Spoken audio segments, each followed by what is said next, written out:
Hey, this is Max. Welcome back to another CSR2 video. So we have two related events coming up for Test of Endurance in about 2 days and 7 hours. So I'm going to give you my quick take on both events. What is important to understand is that the Test of Endurance event, you can win the Audi R18 e-tron Quattro. And there's a related showdown where you can win the McLaren 720S GT3 race car at 1,300 trophies. It's worth noting that the showdown only allows a few cars, one of which is the prize car from the showdown, and the other is the prize car from the actual event. Neither of which are going to be easy to acquire and build quick enough to make use in the showdown that'll benefit you in the league for this season. Now, you may be able to benefit from it for next season, but certainly for this season, you'll have a very small window to make use of this showdown. Not only that, outside of those cars that are the R8 LMS, which came from the American series, then the two prize cars, you're really very limited in other choices. You have the GT Black, XE-SV Project 8, Lexus LFA Nürburgring package, and ultimately the Zonda HP Barchetta. Now, all these guys, except for the Tier 4, are probably somewhere between 7.0 to 7.4 range, with the R8 LMS coming in on top. So the obvious choice and the best choice would naturally be the R8 LMS, assuming you have that car. If you don't, you're likely to have either the GT Black Series or the Lexus LFA Nürburgring package if you did that event, or else you're really just stuck with XE-SV Project 8, which isn't that fast, and also the Zonda HP Barchetta, which is also itself a top 1000 prize, I think, from Showdown from a while ago. Assuming you have any of these cars, this Showdown will be an interesting one because Natural Motion changed the way Showdown worked, at least with Championship Showdown, to contemplate in both trophy count and the car's dyno. Now, the current Showdown is crazy because of the very tunable Porsche 992 911 Turbo S. That won't happen with this new Showdown. None of those cars are as tunable. So most likely this will be more of a straight up, he who builds it the most wins. Now, how does that Showdown impact this event? Well, again, the last lock-in is either going to be the Expo GTX, which incidentally requires you to have Pro League tickets to acquire. And I don't think any of us, unless you had the Pro Leagues for a while and you've saved all those tickets, will have 200 tickets to buy this. You can also use the same you can't use the same concept to get the GT3. You have to get the GT3 as the alternative, but that's from the Showdown. So either you have the league tickets and get the Expo, or you have to use the GT3. So lock-in number 5 either requires you to get far enough in Showdown or get long and far enough in Pro Leagues, which isn't going to happen before this event's over. So really, your one option lock-in for lock-in 5 is the McLaren 720S GT3. So we all have to really fight for that car in order to make it through.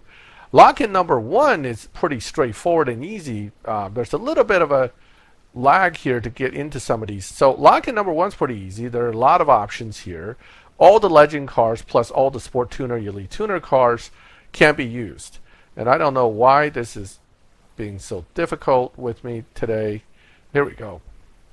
And these are all options. Again, like the American series, you want to be careful here to lock in only cars that you definitely have built very far and close to max or is max. Because if you use a car that is really missing a lot of parts, you may get stuck, especially in the later parts of the races. Lock-in number 2 is pretty limited to, again, the same cars that are used in the Showdown. So if you don't have the Showdown cars, you're not going to have the cars for this either. So notice, not only do you have to have the GT Black, you got to have the XE-SV Project 8. Both are needed, at least at the minimum, to go lock-in 2 and 3. And then you have lock-in number 4, which uses the Lexus LFA Nürburgring package, the Zonda or the RALMS. Again, none of these cars are that accessible. This is going to be one difficult event for almost nay impossible for new players to qualify for. This is really for guys who have been playing for a while and people who either spent or really tried pretty hard on the American series, so they have at least the Audi RALMS, not only have it, but have it pretty well built. Once you get the McLaren, understand that there's no stage 6 given for lock-in number 5. So if we get to that point and got the McLaren, we lock it in, you absolutely will not get a stage 6 from the event itself. You're going to have to get a stage 6 from basically spending money because it's a purple star car. Now, is it possible to maybe acquire a stage 6 in Showdown? Unfortunately, no. Even here, as you can see, there's nothing about a stage 6 for that McLaren. So that McLaren is coming into this event stage 5 only, and unless you pay for crates, you're probably not going to get stage 6. Now, there is hope that the crate, even if it is paid, still gives you that one free crate per day, and therefore, for those of us who don't want to spend money, we can still finish it, hopefully with 1 or 2 stage 6s that you can acquire through the free crates or by luck, for that matter. So that is really what you're looking at here. Another point is you want to get every ticket you can out of the series, because even if you don't finish this event, if you go to the hub, you'll notice that there is this coming soon crate that takes 8,000 tickets. Now that crate for 8,000 tickets possibly is one of the McLaren, not McLaren, but Mercedes Formula One cars, which is also the final prize in this series if you get all the prize cars and then do some final with it. I don't know what their exact plan is, because so far the blog isn't clear how the end is going to play out with this. But you can see there are plenty of events, including Legends of the Track, Italian Elites, and International Motor Show Evo, Province of Speed. I mean, we're talking about some of these we don't even have any news on yet. They did tell us a little bit about up to something along this point, but then after that we don't have a lot of info on. So this is going to play out much like the American series, and each event prize car basically comes into play down the line to get you through some other event. How would I rate this Test of Endurance event? I would say it is going to be a tough event for newer players.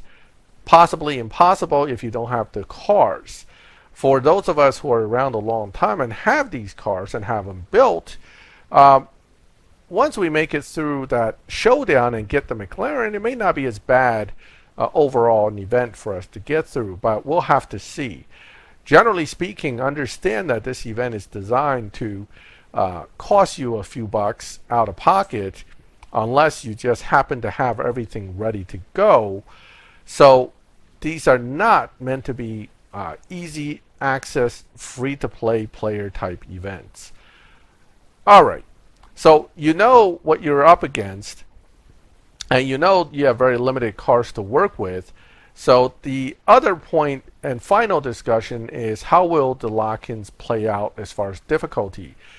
I don't know the answer to that until I run the event, but what are we seeing pattern-wise from current events is that lock-in number 2 tend to have pretty tough half-mile or quarter-mile runs, depending on which car you locked in, but in this case it will be half-mile run. Lock-in number 4 tend to hit a pretty tough speed trap, and lock-in number 3 can have its own difficult challenge, but 3 and 4 tend to be challenged more by the speed traps, and lock-in number 2 tend to be challenged more by time run versus speed trap. You want to keep that in mind as you lock in your cars, but regardless, it's all upgrade dependent. If you don't have enough upgrades, you're not going to make it. Showdown, again, the cars that you can use, pretty limited. Same cars in a sense that you can lock in for lock in 2 and 3 in the actual event, and also lock in 4 in the actual event. and then lock in 5 in the actual event. So there's your same basic few cars that you're working with here. Is the R18 e-tron Quattro worth it? I think so. It's going to be a good car, low performance point, high evo, probably good in live, and it's a fast car. So unlike the Glickenhaus 007, which looks cool but isn't that good, I think this one is going to work out both looking cool and being really good. So I am definitely going to try for it. Actually, out of this entire series, there are really 3 or 4 cars I'm very interested in. One is this one, the Enzo, and actually the McLaren 720S GT. So I'm getting 2 out of the 3 cars I care about right up front in this series. I'm going to get them, and then I may just look through the rest of the series and cherry pick what I'm going to do from there. All right, so that is my take on this related to events. Let me know your thoughts, or if you have any questions. If I know the answers, I'll try to answer them. If you like the video, leave a like. If you like my channel, subscribe, hit the bell, and you get notifications when I put up these review videos for the events coming up. And as always, thank you for watching my videos. I'll catch you next time.